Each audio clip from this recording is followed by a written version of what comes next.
สวัสดีท่านผู้ชมที่เคารพนำท่านผู้ชมมาติดตามข่าวกีฬา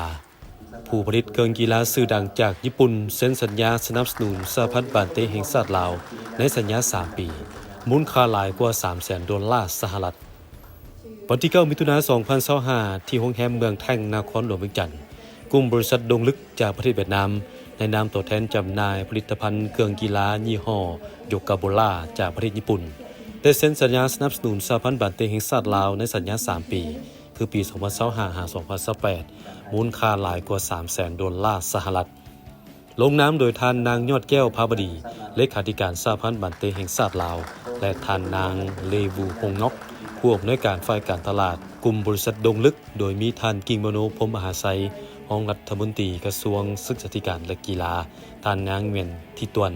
ที่ปรึกษาประจำสมาคมเวียดนามประจำลาวท่านวิเพชรศรีหจักรประธานสหพันธ์บาเตแห่งชาติลาวพร้อมด้วยคณะผู้ฝึกนักกีฬาทีมชาติลาวทั้งสุดยิงและทรายตลอดฮอดสื่อมวลชนเข้าร่วมเป็นสักขีพยานโอกาสนี้ท่านวิเพชรศรีหจักรประธานสหพันธ์บาเตแห่งชาติลาวกล่าวว่าจุดประสงค์การเซ็นสัญญาร่วมมือครั้งนี้ทั้ง2ฝ่ายได้มีเป้าหมายและความมุ่งมั่นปรารถนาที่จะพัฒนากีฬาบาเตร่วมกันซึ่งกลุ่มบริษัทดงลึกจะเป็นผู้ให้การอุปถัมภ์สุดแข่งขันสำหรับทีมชาติหญิงสายทุกคุณอายุมักบานสำหรับการแข่งขัน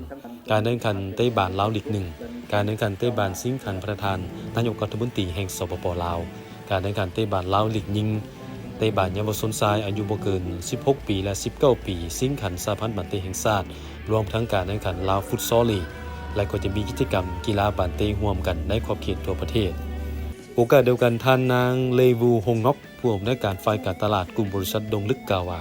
เป็นเวลาหลายกว่า35 ปีที่กลุ่มบริษัทดงลึกได้ทุ่มเทเข้าในการสนับสนุนและพัฒนาวงการกีฬาทั่วเวียดนามและต่างประเทศเริ่มจากกีฬาบาเตะบานทรงดอกปีกไก่เทนนิสและกีฬาประเภทอื่นๆมื้อนี้ถือเป็นขีดหมายพิเศษในการสนับสนุนทีมชาติลาวอย่างเป็นทางการ